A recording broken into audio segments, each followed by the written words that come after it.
John chapter 4 opens with Jesus leaving Judea and returning to Galilee. And we heard in the reading that he is leaving because the Pharisees are trying to manufacture a competition between Jesus and John the Baptist.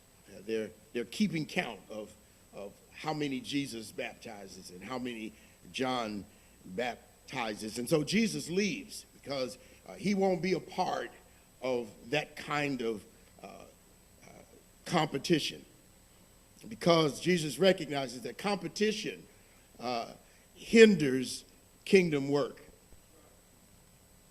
Why does everything have to be a competition? Why does everything have to be a comparison? Why does everything have to be us against them, the church down the street against the church around the corner? Why does everything have to be competition? Why is so much of their religious culture and their social order even built on competition? It's built on divisions and differences. Their entire culture, their entire way of thinking, even of serving God, is all about who's in and who's out, who's included and who's excluded, who's number one and who is last. And it's all about competition. And so Jesus will have nothing to do with that. He leaves to go from Judea, returning to Galilee, and geographically he must go through Samaria to get there. John tells us that the most direct route from Judea to Galilee is to go through Samaria. But the hostility and the animosity between the Jews and the Samaritans runs so deep and is so intense that Jews would rather walk all the way around the Jordan to keep from going through Samaria. They would rather walk all the way around, miles of extra walking to keep from possibly running into a Samaritan. But Jesus doesn't. Jesus goes there. Jesus goes there. John's reference says that Jesus must needs, in the King James, is must needs go through Samaria. It is not just about geography. It is not just about having a direct route from Judea to Galilee. It's not just about geography, because what we see in our text is that Jesus doesn't just go through Samaria. Jesus goes to Samaria. It is not just a place that he is passing through. Jesus is intentionally going to Samaria. He is intentionally going to a place called Sychar. He is intentionally going to a place known as Jacob's Well, a parcel of land set aside for a well, because at that well he intends to meet a woman. He intends to meet a specific woman at this well. Only John's gospel, only through John's gospel do we get to go into Jesus, to follow Jesus into these deep wells of water. Jesus wades through some deep stuff here as he is talking to this woman. We've read this story before. Most of us may know it by heart, and I'm so appreciative of the reading today as we enjoy and get a feel of the conversation. Jesus wades through some deep water here. He goes into these deep waters in this text, not because he likes a good fight, but because this woman is there, and this is who he is looking for. She is a Samaritan. She is everything that is different from him. She is the epitome of everything that is different than Jesus. She doesn't look like him. She doesn't dress like him. She doesn't talk like him. She doesn't think like him. She doesn't believe like him. She doesn't worship like him. She doesn't live like him. She is everything that is different. She is as far as the east is from the west. She is so far different than Jesus. She is a Samaritan. She is all the biases that we don't like to talk about. She is all the conversations that ruin a good family reunion. She is all the conversations that ruin a good party, that mess up relationships, because she represents all their biases. She represents their gender bias. She represents their racial bias, their ethnic bias, their religious and their political bias. She is every kind of argument that anybody could ever have. She is different. She is different than him. She is Samaritan. And not only she have all of these bias, she's got some moral issues.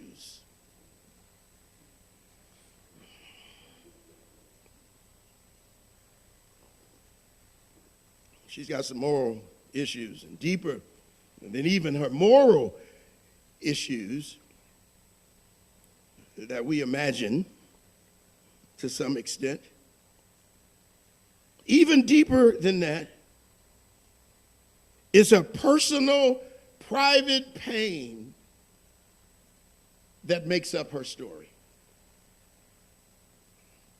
But for all of that, all of the biases that she represents, all of the difference that she represents, all of the conflict of who she is, all of that, she is surprisingly open to conversations with Jesus. She is seemingly this contradictory mixture of immorality and spirituality. You know any Samaritans like that? She has this mixture of immorality and spirituality, which really raises a question for us as we live with and deal with and interact and encounter Samaritans. What it raises for us is the question. Really, I don't have an answer for you, but the question of whether or not a person can have certain immoral inclinations and sinful proclivities and yet be open to Jesus. Can I ask that another way? It begs the question of whether a person can have a certain bent or inclination or desire for sinful things and at the same time have a desire for Jesus. You can answer that yourself, right? So Jesus encounters this woman, and she's got this look on her face when she sees Jesus sitting at this well. She's got this look on her face that says something like, "Man, you sure you want to come in this water? And we ain't talking about the well. Are you sure you want a piece of this water? I got a really deep well, and I don't think you got enough to draw from this. Are you sure you want to wade in this water?" You know, sometimes people encounter you and they get ready to go somewhere with you, and you give them that look like, "Are you sure you ready for this water?" She walks up and finds Jesus sitting there, and she's got to wonder, what is this man doing here? Because this well is deep, dude. If it wasn't for the fact that this was Jesus, we'd say that this is one of those chance encounters that you want to avoid. This is one of those meetings you want to avoid. This is one of those. She is a reason to go the long way around. Okay? You hear me? She is a reason to go the long way around. She is everything and every difference that you want to avoid. She's a reason to go around a long way, but this is Jesus. And there are no chance meetings with Jesus. He doesn't accidentally bump into her. Jesus has orchestrated this meeting. Jesus has set this up because he knows where she is going to be and when, and he arranges to be there to meet her alone. Anybody ever felt like Jesus set you up? Yeah, you didn't plan on meeting Jesus. You didn't plan on an encounter with Jesus. You didn't plan on finding Jesus. As a matter of fact, you spent a lot of energy trying to avoid him, but he set you up. Jesus sets her up because he knows exactly where she would be. He knew exactly where you would be. And he knows exactly where you are right now. And John 4 is a setup. John goes to great lengths to show us what Jesus does, what the lengths that Jesus will go to reach a Samaritan. How about you? How about you? How far will you go to reach a Samaritan? How far will you go to reach somebody different from you? How far will you go to reach somebody that pushes all your buttons? How far will you go to reach a Samaritan that pushes all your bias buttons, that stretches you way out your comfort zone and maybe even offends your sensibilities? How far will you go to reach a Samaritan? Jesus will go pretty far. Jesus' example in this encounter with this woman teaches us something, you and I, something about reaching Samaritans like Jesus did. Are you still here with me? All right. Look at verse number 6. In verse number 6, Jesus is set up this encounter with this woman, and now John is going to show us, he's going to show us how you and I ought to be encountering and interacting with Samaritans, because the truth is, Jesus came to save Samaritans too. Jesus didn't come to just save good old Jew boys. Jesus came to save Samaritans too. Say that with me. Jesus came to save Samaritans too. And so in verse 6, Jesus, first of all, in verse number 6, he enters her space. John is showing us how Jesus does it, how he works it. We say, well, we need training on evangelism. We need training on witnesses. Jesus gives us all the training. We don't have to wonder what would Jesus do. Just read the text and see what Jesus did. First of all, in verse number 6, he entered her space. In our context, it might read something like, one day Jesus walks into a Starbucks and sits down at the table in the back. Jesus enters her space. The space and time, the space and time that she has carved out to protect herself from judgment. You know, see, Samaritans, once they encounter a Jew, build up these skills and techniques that they learn for a long time, how to avoid confrontation and interactions with Jews. And so she has carved out this space for herself. And so she doesn't come before the sun is hot. She comes at noon when the sun is hot, because there's no other women there.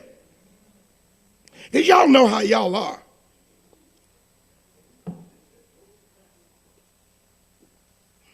She comes at this time to avoid the other women who will look at her some kind of way. Matter of fact, it's mutual. She's trying to avoid them, and they really want to avoid her. Because they think some kind of way about this woman. I mean, after all, she working on husband number 5, and theirs might be next.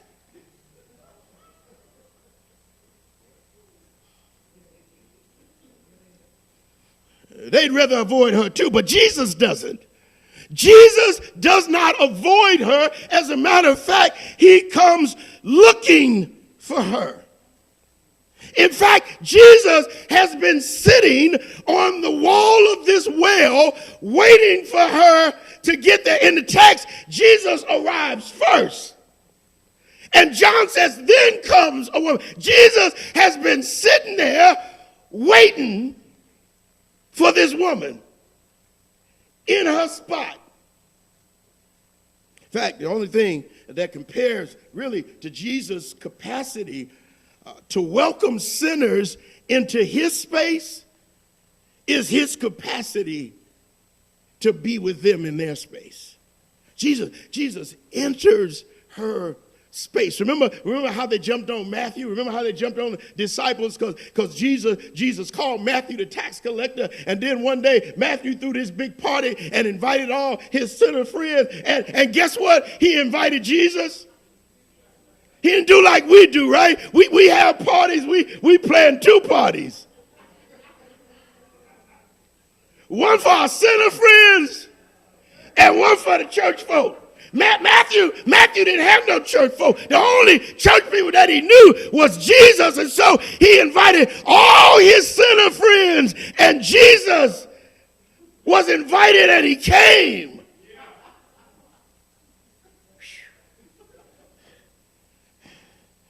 He came. He entered her space. Verse number 7. Can I keep going? Verse number 7, verse number 6, he enters her space. Verse number 7, Jesus drank from her cup. She walks up and sees Jesus sitting there. She probably braces herself, right? For some side-eye look. You know how we do a quick look at people? And we think they didn't see us look and look away.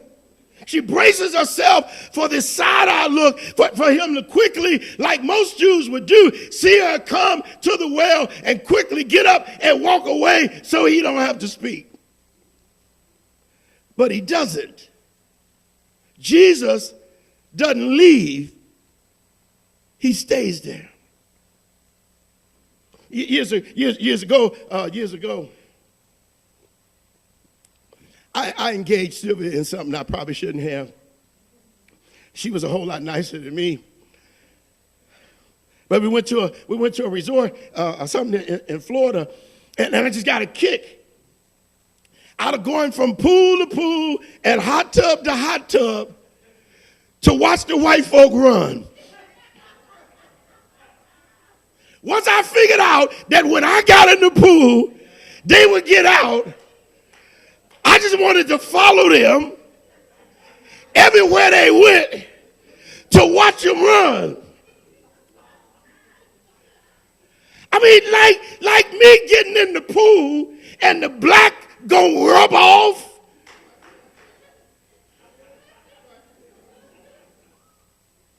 This don't wash off. Jesus doesn't run. Jesus doesn't run. Jesus says, give me a drink.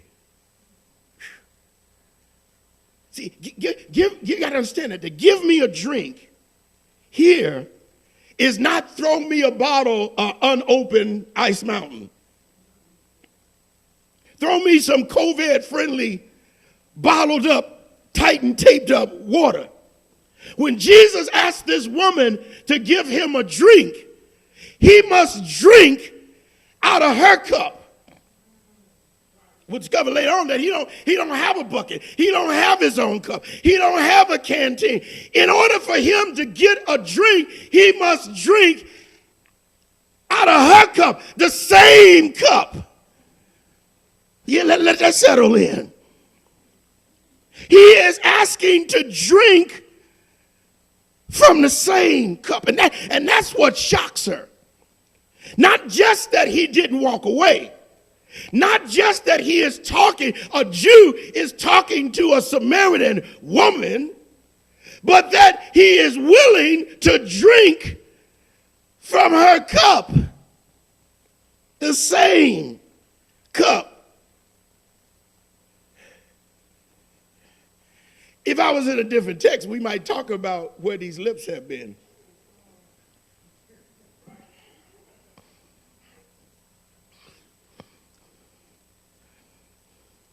He asks for drink from her cup, and she is shocked that he does, because Samaritans don't deal and Jews don't have it like that. Did y'all leave me? See, it's not just how we enter Samaritan space, but how we welcome them into ours. Jesus says, I'm going to drink from your cup. I'm welcoming you into my space. Listen, because people can tell when you look at them disapprovingly. People can tell when you look at them like they dirty. Jesus can tell when you look at people like they're going to buy. He can tell and they can tell. People can tell. Samaritans can tell when you don't want to sit by them. They can tell when you really welcome. Let a Samaritan walk in and everybody goes silent and turn around and look. That says, what you doing here? Jesus welcomes her into his space. He says, give me to drink. We can't treat Samaritans like Samaritan rubs off. We don't become sinners because we sit next to a sinner on the bus. We don't become homeless because we sit next to a homeless person. See, people see that stuff. We may not verbalize it, but our faces say it. And Samaritans can feel it. Can I get one amen in here? Jesus, look, Jesus, he is sitting on this well waiting for this woman. He's sitting on this well waiting for this woman, this Samaritan woman with 5 husbands, 4 husbands, and a live-in. Jesus is sitting there waiting for this sinful woman to show up at the well and read the text. He is seemingly unconcerned about being seen with her. He seems unconcerned that somebody might walk by, might walk up on him and see Jesus talking to this, like the disciples said, that kind of woman. Jesus seems unconcerned. Why are we so concerned? Mostly we're concerned about what other Jews think, because we're trying to live up to some standard that impresses them with our assumed holiness. And we think that if we're seen with somebody unholy, that we'll be judged to be unholy. Jesus don't seem to care. And they crucified him. He is surprisingly unconcerned about being seen with her. He is surprisingly unconcerned with whether or not sitting with her and drinking from her cup make it looks like he affirms her lifestyle. Let that sit in for a minute. Jesus seems unconcerned. Can y'all handle this morning? He is not afraid to drink from the same cup, and she notices that. Because, see, Samaritans know this stuff. They've been playing the game a long time. They've been in the game, and they know the game, and they know when a game being played. And they know when you don't mean what you say. They know when you say, Lord bless you, whether you really mean bless you or that's enough, keep it moving. Jesus is unafraid, and she notices that he is unafraid. Look at verse number 8. Can we keep going? Look at verse number 8. Not only does Jesus enter her space, not only does he drink from her cup and letting her into his space, but verse number 8, Jesus suspends biases. Now that's a little harder. Say suspends biases. See, let me tell you what I'm talking about here. As a Jewish man and a Jewish rabbi, a Jewish preacher,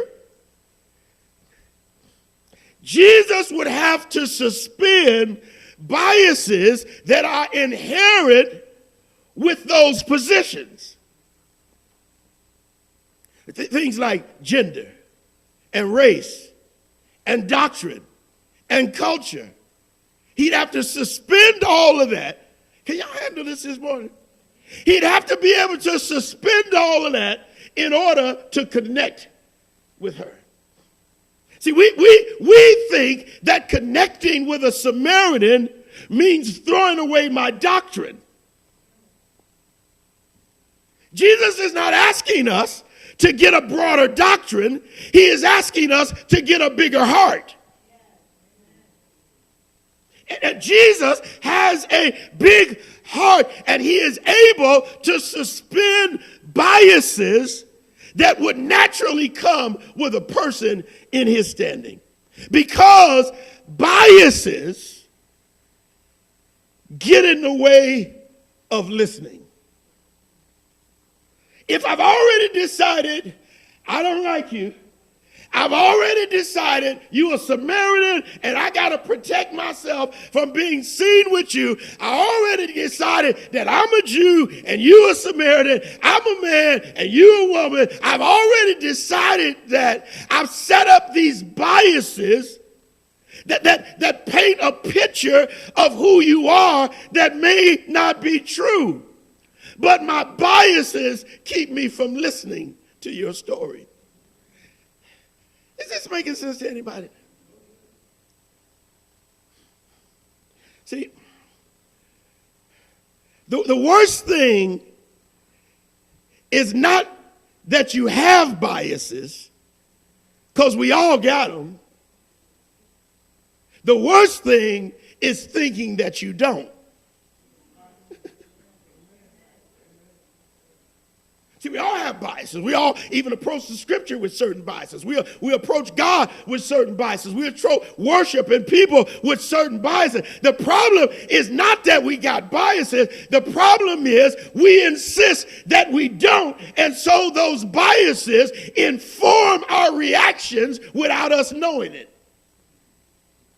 And to be able to reach a Samaritan, you're going to have to be able to suspend those biases. Listen, you can't witness to somebody white if you can't suspend your racial bias.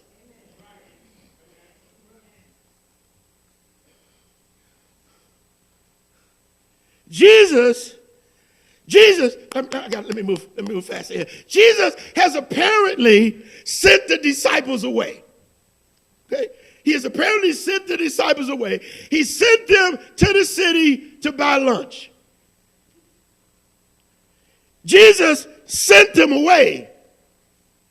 How else do you explain the fact that it takes 12 grown men to go get lunch?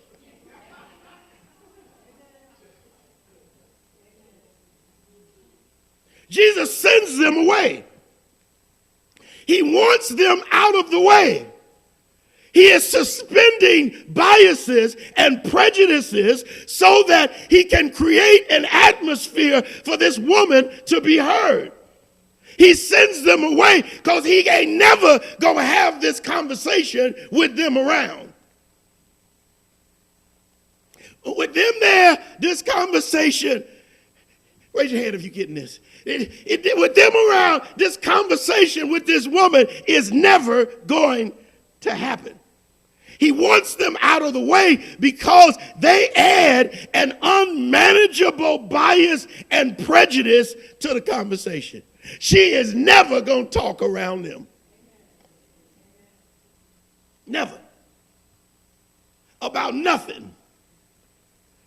In fact, later on we see where she realizes that they done showed up, see the look on their face, she drop her bucket and she get on out of there.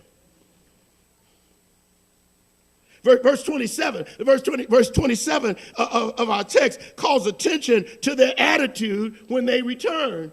And they find Jesus talking with this woman. John tells us that did nobody say out loud what they was thinking. But you could see it on their face. What? No, nobody dared say it out loud. Listen, just because you don't say it out loud, don't mean you didn't say it loud. Just because you don't verbalize it doesn't mean the Samaritan didn't hear it. We have to get our biases and judgments out of the way so Samaritans can feel safe to tell their story and meet Jesus. Not the surface stories about politics and religion and the bears and who getting traded, but the real story. The real ones. Because the reality is, Jesus did not come to Samaria to make this woman into a good Jew. He came to make her whole.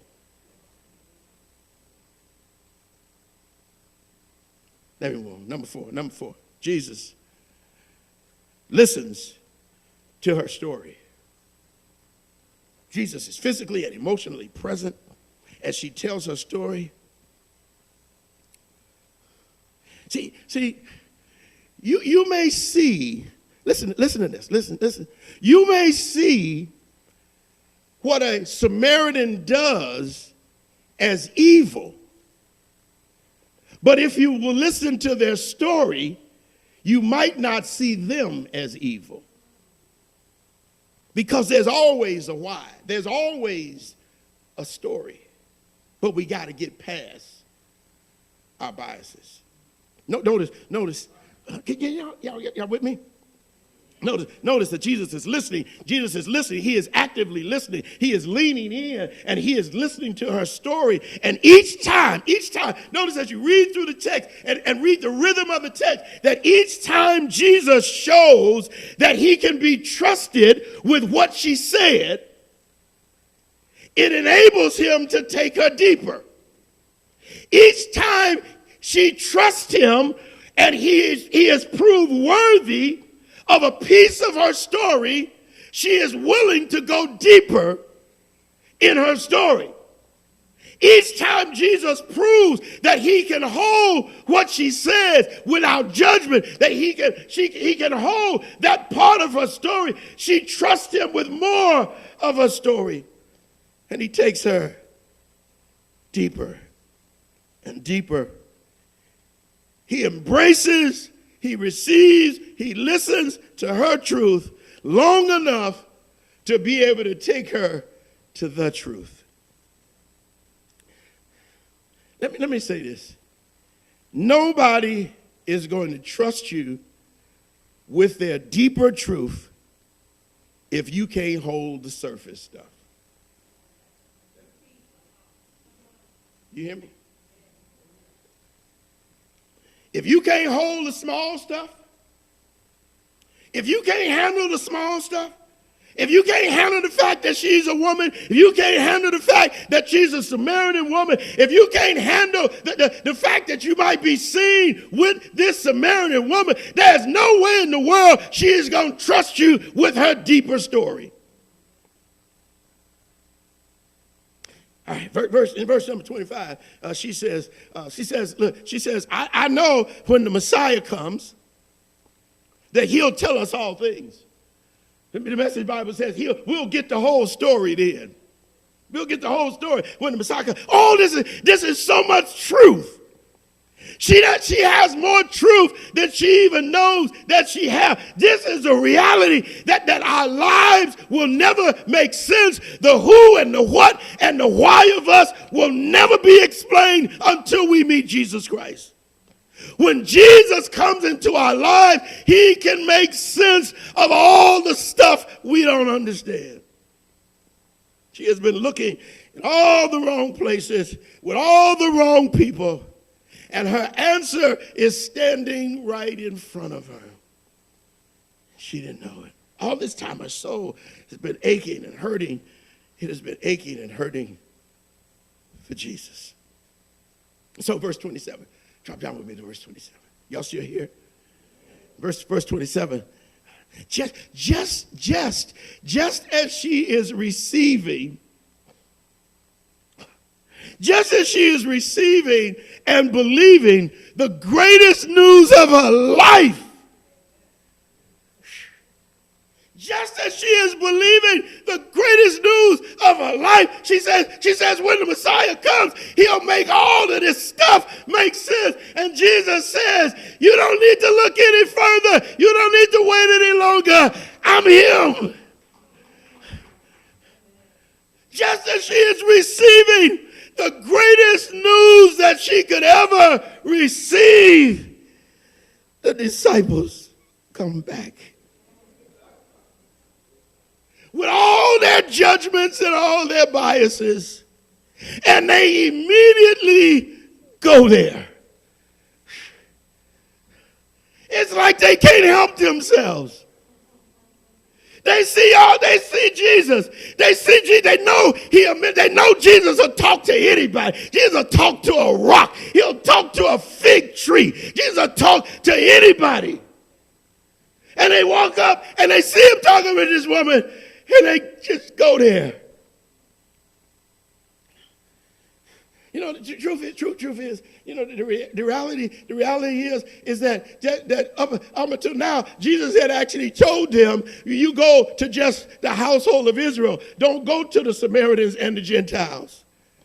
It is not because Jesus didn't want to save Samaritans and Gentiles. They just wasn't ready. That's why he sent them away. They come back with all of their biases, all of their judgments. It is something how they could be following Christ all this time and still be racist, still be bigoted, and still be full of biases. Isn't that something?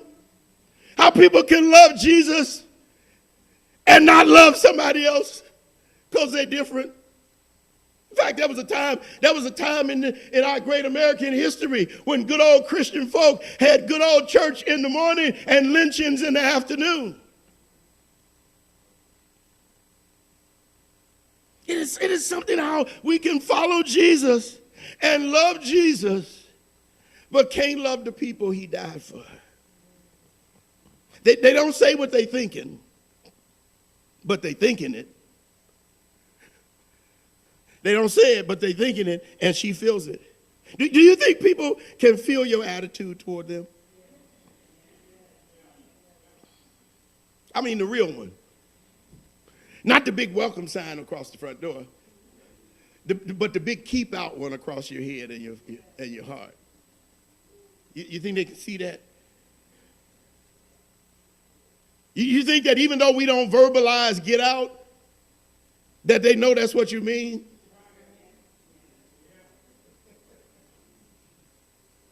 You think they read into our body language? This our church, you ain't welcome here.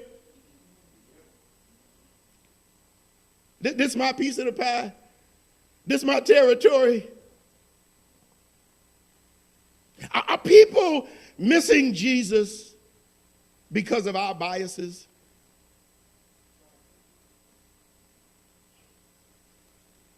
Is the Holy Spirit somehow sending us, keeping us separate from certain Samaritans so our biases and judgments don't keep them from finding Jesus? It's a good thing these disciples weren't there, or she never would have met Jesus. Look verse 31. Can I keep going? All right. Look at verse 30. Look at verse 31. Verse 31. Why this woman? I love the way it says, in the meantime. You know those old movies say, in the meantime. You know, flash across. So why this woman is going to the city of Samaria to tell the good news of this Christ she's found, or rather, this Christ that has found her. She runs to the city to tell the story. She is bringing all of these Samaritans back with her.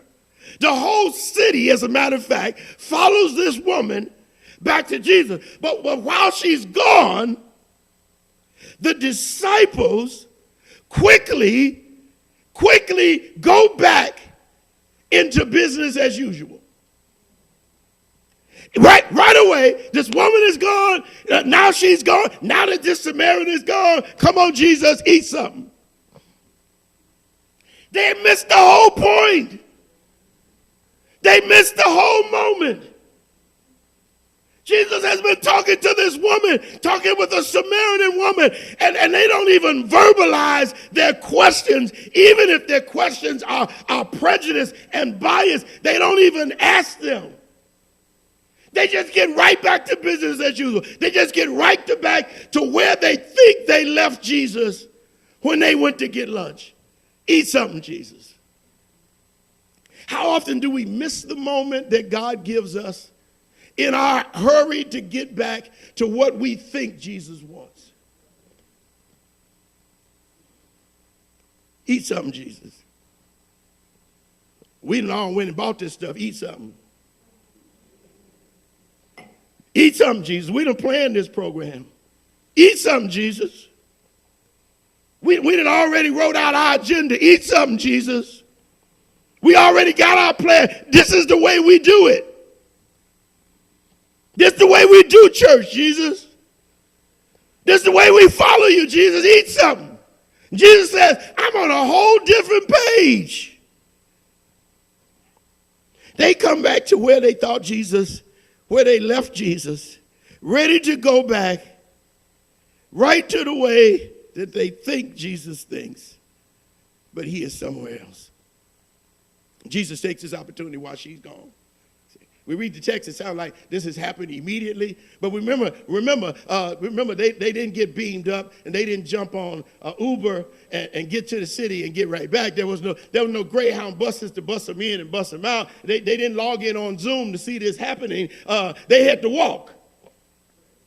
They had to walk. And so while she is away bringing the crowd back, Jesus takes this opportunity, however long it is, he takes the opportunity to try to broaden their thinking and perspective.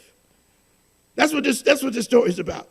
Jesus talks about the reality that they are missing an opportunity because it is so easy, you all, to get stuck on what we think Jesus ought to want or what he used to want and miss what he wants now. So Jesus takes this opportunity to try to help them shift their perspective.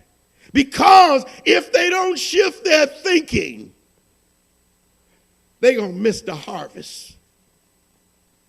So really quick, Jesus. Three shifts. Look at verse 34. 3 shifts that they have to make so they don't miss the harvest. Y'all with me? Y'all with me? Okay, all right. Stay with me. Okay.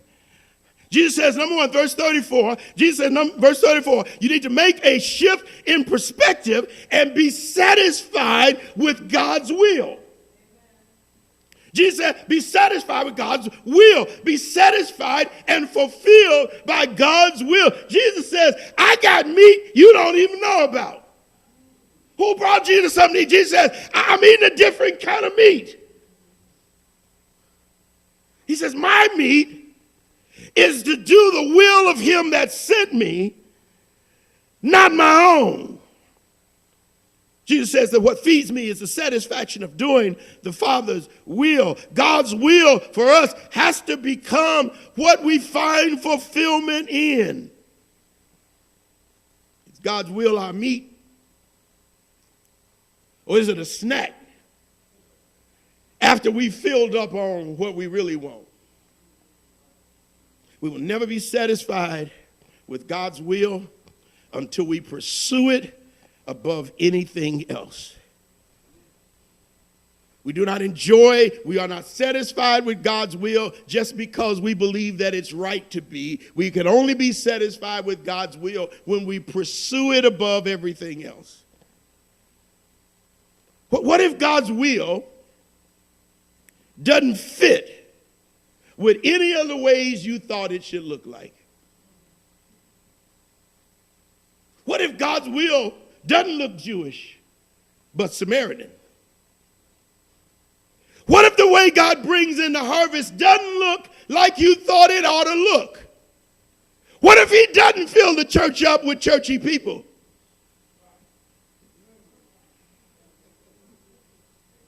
Can you handle that? See, consecration is this. It is to be satisfied with God's will, nothing more, nothing less, and nothing else. Verse 35. Verse 35. Let me hurry before you stop listening to me. Look at verse number 35. Jesus says, shift your perspective. Look on the fields. Look out the fields. Look at the fields. Look on the fields. Look on the fields.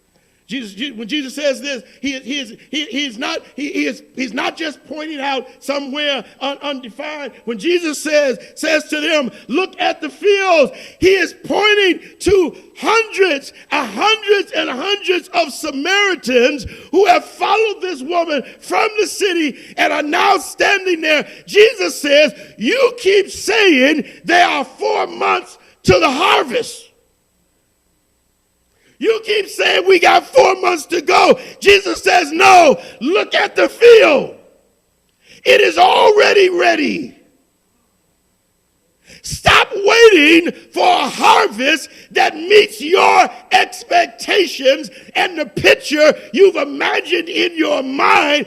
Open your eyes and see that the harvest is already white.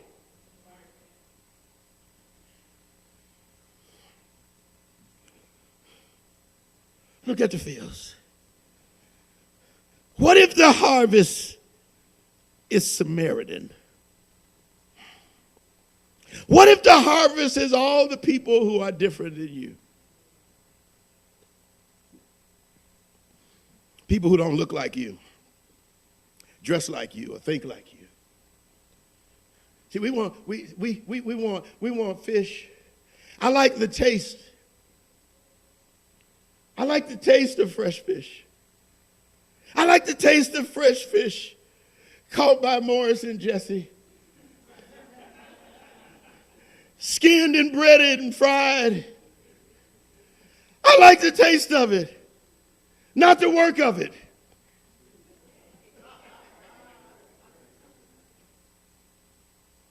We want the harvest to come caught clean, breaded, fried. No maintenance. No work to grow them. Fully come, ready to dive in to all of the stuff that we think Jesus still wants. What if it's not? What if the harvest is people who stretch you beyond your comfort zone? What if the harvest is people who push all your buttons? Can you see them and accept them? Or will you look at them sideways and say, what are they doing here? Look at verse 36 and verse 38. I'm wrapping up. Finally, Jesus says, learn to rejoice in the harvest. In the harvest. Notice Jesus says here. Jesus says here, somebody is already reaping the harvest while y'all standing around trying to figure out if it fits your idea of the harvest. That's what Jesus said. Jesus said, somebody out there already reaping the harvest. They're already reaping the harvest. While you're trying to sit around and think about whether you even want to get involved, whether you even want to take up a tool and get in the field. Somebody already reaping it and already getting paid. Rejoice, he says, that souls are coming to Christ. Don't worry about whether they're Samaritan or Jew. Rejoice that souls are coming to Christ, and rejoice in it, whatever your role in it is. He says one sows and one reaps. He says, look, he tells the disciples when they return, he says, look at all those Samaritans. Look at all those Samaritans. That's the last one he said. Look at all those Samaritans. You are enjoying a harvest and you didn't even labor for it. Huh? All of these souls who have followed this woman's testimony, you are enjoying this harvest. You're going to get to baptize all these Samaritans and you didn't even do no work.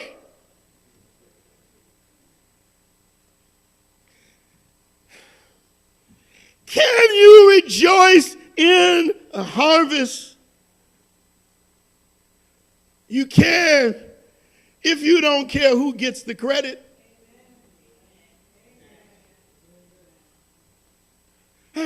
Oh, God, you're an old friend of mine. He used to say all the time, he must be nearly 90 now. He used to tell me all the time, he says, Lawrence, there is no end to what you can accomplish if you don't care who gets the credit. You know why the work of God gets stopped? You know why Samaritans get lost? You know why they drop their pot and go home? It's because bias and prejudice controlling Jews care more about who gets the credit than that they come to Christ. Jesus says, look, it's about them. It's not about you.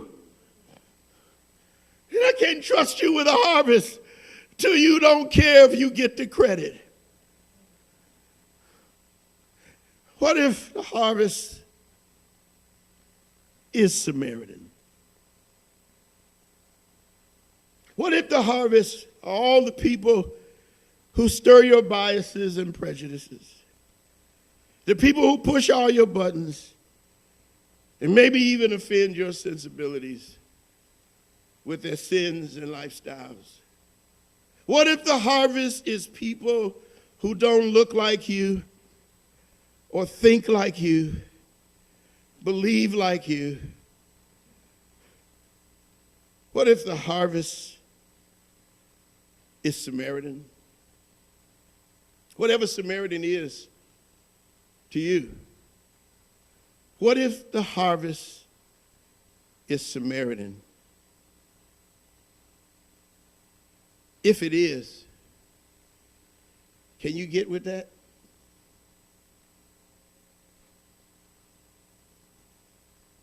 Let's pray.